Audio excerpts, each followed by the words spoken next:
Terjemahan Surat Al-Anfal nomor 8 ayat 1 sampai 40.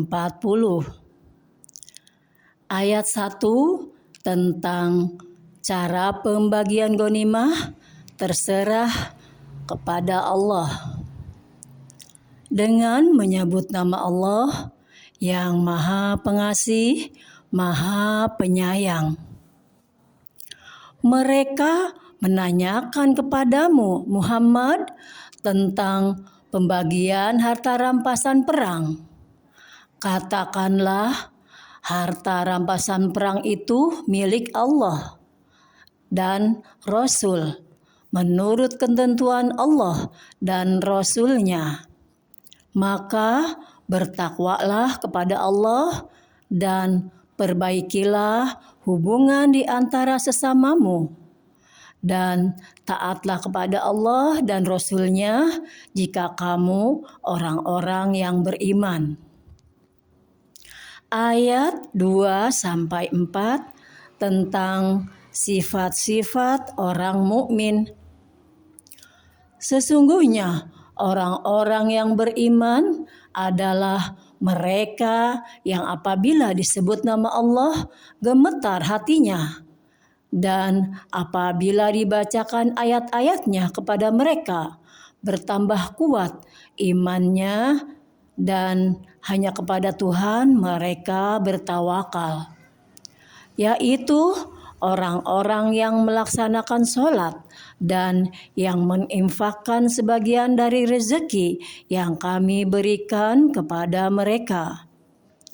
Mereka itulah orang-orang yang benar-benar beriman. Mereka akan memperoleh derajat yang tinggi di sisi Tuhannya dan ampunan serta rezeki yang nikmat, yang mulia. Ayat 5-14 tentang keengganan sebagian sahabat untuk pergi ke perang Badar dan pertolongan Allah kepada kaum muslimin.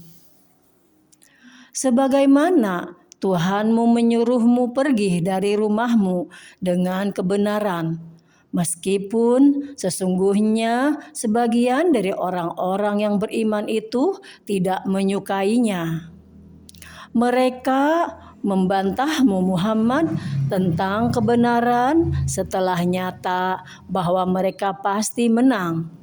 Seakan-akan mereka dihalau kepada kematian, sedang mereka melihat sebab kematian itu. Dan ingatlah ketika Allah menjanjikan kepadamu bahwa salah satu dari dua golongan yang kamu hadapi adalah untukmu, sedang kamu menginginkan bahwa yang tidak mempunyai kekuatan senjatalah untukmu. Tetapi Allah hendak membenarkan yang benar dengan ayat-ayatnya dan memusnahkan orang-orang kafir sampai ke akar-akarnya, agar Allah memperkuat yang hak, Islam, dan menghilangkan yang batil atau syirik. Walaupun orang-orang yang berdosa atau musyrik itu tidak menyukainya. Ingatlah ketika kamu memohon pertolongan kepada Tuhanmu, lalu diperkenankannya bagimu.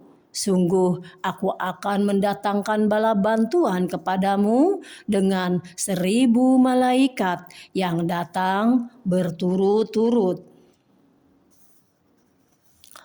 Dan tidaklah Allah menjadikannya melainkan sebagai kabar gembira, agar hatimu menjadi tentram karenanya. Dan kemenangan itu hanyalah dari sisi Allah. Sungguh Allah Maha Perkasa, Maha Bijaksana. Ingatlah ketika Allah membuat kamu mengantuk untuk memberi ketentraman darinya, dan Allah menurunkan air hujan dari langit kepadamu untuk menyucikan kamu dengan hujan itu. dan menghilangkan gangguan-gangguan syaitan dari dirimu, dan untuk menguatkan hatimu serta memperteguh telapak kakimu atau teguh pendirian. Ingatlah ketika Tuhanmu mewahyukan kepada para malaikat, sesungguhnya aku bersama kamu, maka teguhkanlah pendirian orang-orang yang telah beriman. Kelak akan aku berikan rasa ketakutan ke dalam hati orang-orang kafir. Maka pukullah di atas leher mereka dan pukullah tiap-tiap ujung kaki mereka. Ketentuan yang demikian itu adalah karena sesungguhnya mereka menentang Allah dan Rasul-Nya. Dan barang siapa menentang Allah dan Rasul-Nya, sungguh Allah sangat keras siksanya. Demikianlah hukuman dunia yang ditimpakan atasmu, maka rasakanlah hukuman itu. Sesungguhnya bagi orang-orang kafir ada lagi azab neraka. Ayat 15 sampai 19 tentang larangan melarikan diri dari pertempuran. Wahai orang yang beriman, apabila kamu bertemu dengan orang-orang kafir yang akan menyerangmu, maka janganlah kamu berbalik membelakangi mereka atau mundur. Dan barang siapa mundur pada waktu itu, kecuali berbelok untuk siasat perang atau hendak menggabungkan diri dengan pasukan yang lain, maka sungguh orang itu kembali dengan membawa kemurkaan dari Allah. Tempatnya ialah di neraka jahanam, dan seburuk-buruk tempat kembali. Maka sebenarnya bukan kamu yang membunuh mereka, melainkan Allah yang membunuh mereka. Dan bukan engkau yang melempar ketika engkau melempar, tetapi Allah yang melempar. Allah berbuat demikian untuk membinasakan mereka dan untuk memberi kemenangan kepada orang-orang mukmin dengan kemenangan yang baik. Sungguh Allah Maha Mendengar, Maha Mengetahui. Demikianlah karunia Allah yang dilimpahkan kepadamu, dan sungguh Allah melemahkan tipu daya orang-orang kafir. Jika kamu meminta keputusan, maka sesungguhnya keputusan telah datang kepadamu. Dan jika kamu berhenti memusuhi Rasul, maka itulah yang lebih baik bagimu. Dan jika kamu kembali, niscaya kami kembali memberi pertolongan. Dan pasukanmu tidak akan dapat menolak sesuatu bahaya sedikit pun darimu. Biarpun jumlahnya pasukan itu banyak. Sungguh Allah beserta orang-orang yang beriman. Ayat 20 sampai 23 tentang larangan menyalahi perintah-perintah Allah. Wahai orang-orang yang beriman, taatlah kepada Allah dan Rasul-Nya, dan janganlah kamu berpaling darinya, padahal kamu mendengar perintah-perintahnya. Dan janganlah kamu menjadi seperti orang-orang munafik yang berkata, kami mendengarkan, padahal mereka tidak mendengarkan, karena hati mereka mengingkarinya.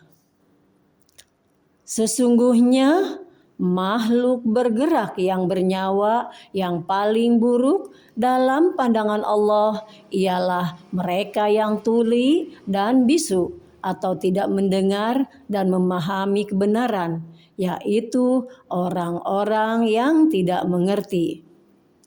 Dan sekiranya Allah mengetahui ada kebaikan pada mereka, tentu Dia jadikan mereka dapat mendengar.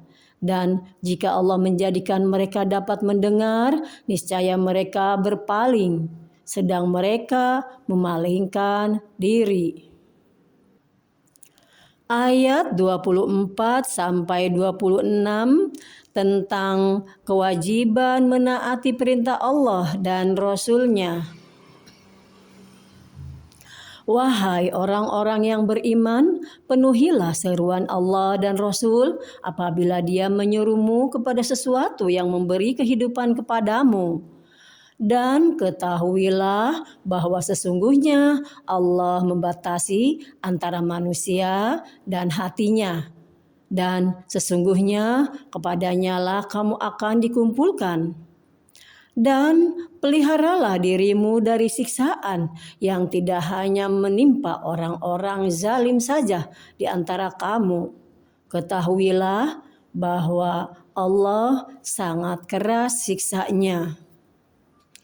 Dan ingatlah ketika kamu para muhajirin masih berjumlah sedikit dari tertindas di bumi atau Mekah, dan kamu takut orang-orang Mekah akan menculik kamu, maka Dia memberi kamu tempat menetap atau Madinah, dan dijadikannya kamu kuat dengan pertolongannya, dan diberinya kamu rezeki yang baik agar kamu bersyukur. Ayat 27 sampai 29 tentang larangan berkhianat dan faedah bertakwa. Wahai orang-orang yang beriman, janganlah kamu mengkhianati Allah dan Rasul, dan juga janganlah kamu mengkhianati amanat yang dipercayakan kepadamu, sedang kamu mengetahui. Dan ketahuilah bahwa hartamu dan anak-anakmu itu hanyalah sebagai cobaan. Dan sesungguhnya di sisi Allah ada pahala yang besar.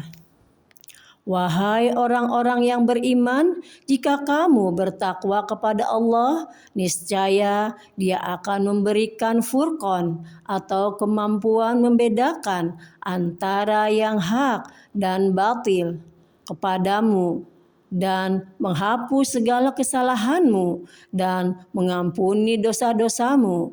Allah memiliki karunia yang besar. Ayat 30 sampai 40 tentang permusuhan kaum musyrikin terhadap Nabi dan kewajiban memerangi mereka sampai terpelihara agama Allah. Dan ingatlah ketika orang-orang kafir Quraisy memikirkan tipu daya terhadapmu Muhammad untuk menangkap dan memenjarakanmu atau membunuhmu atau mengusirmu. Mereka membuat tipu daya dan Allah menggagalkan tipu daya itu. Allah adalah sebaik-baik pembalas tipu daya. Dan apabila ayat-ayat kami dibacakan kepada mereka, mereka berkata, sesungguhnya kami telah mendengar ayat-ayat seperti ini. Jika kami menghendaki, niscaya kami dapat membacakan yang seperti ini. Al-Quran ini tidak lain hanyalah dongeng orang-orang terdahulu. Dan ingatlah ketika mereka orang-orang musyrik berkata, ya Allah, jika Al-Quran ini benar wahyu dari Engkau, maka hujanilah kami dengan batu dari langit, atau datangkanlah kepada kami azab yang pedih. Tetapi Allah tidak akan menghukum mereka selama engkau Muhammad berada di antara mereka. Dan tidaklah pula Allah akan menghukum mereka sedang mereka masih memohon ampunan. Dan mengapa Allah tidak menghukum mereka padahal mereka menghalang-halangi orang untuk mendatangi Masjidil Haram, dan mereka bukanlah orang-orang yang berhak menguasainya. Orang yang berhak menguasainya hanyalah orang-orang yang bertakwa, tetapi kebanyakan mereka tidak mengetahui. Dan salat mereka di sekitar Baitullah itu tidak lain hanyalah siulan dan tepuk tangan. maka rasakanlah azab disebabkan kekafiranmu itu. Sesungguhnya orang-orang yang kafir itu menginfakkan harta mereka untuk menghalang-halangi orang dari jalan Allah. Mereka akan terus menginfakkan harta itu, kemudian mereka akan menyesal sendiri, dan akhirnya mereka akan dikalahkan ke dalam neraka jahanam. Orang-orang kafir itu akan dikumpulkan agar Allah memisahkan golongan yang buruk dari yang baik dan menjadikan golongan yang buruk itu sebagiannya di atas yang lain, lalu kesemuanya ditumpukannya dan dimasukkannya ke dalam neraka jahanam. Mereka itulah orang-orang yang rugi. Katakanlah kepada orang-orang yang kafir itu atau Abu Sufyan dan kawan-kawannya, jika mereka berhenti dari kekafirannya, niscaya Allah akan mengampuni dosa-dosa mereka yang telah lalu. Dan jika mereka kembali lagi memerangi Nabi, sungguh berlaku kepada mereka sunnah Allah terhadap orang-orang dahulu yang dibinasakan. Dan perangilah mereka itu sampai tidak ada lagi fitnah, dan agama hanya bagi Allah semata. Jika mereka berhenti dari kekafiran, maka sesungguhnya Allah Maha melihat apa yang mereka kerjakan. Dan jika mereka berpaling, maka ketahuilah bahwa sesungguhnya Allah pelindungmu. Dia adalah sebaik-baik pelindung dan sebaik-baik penolong. Maha benar Allah dengan segala firman-Nya.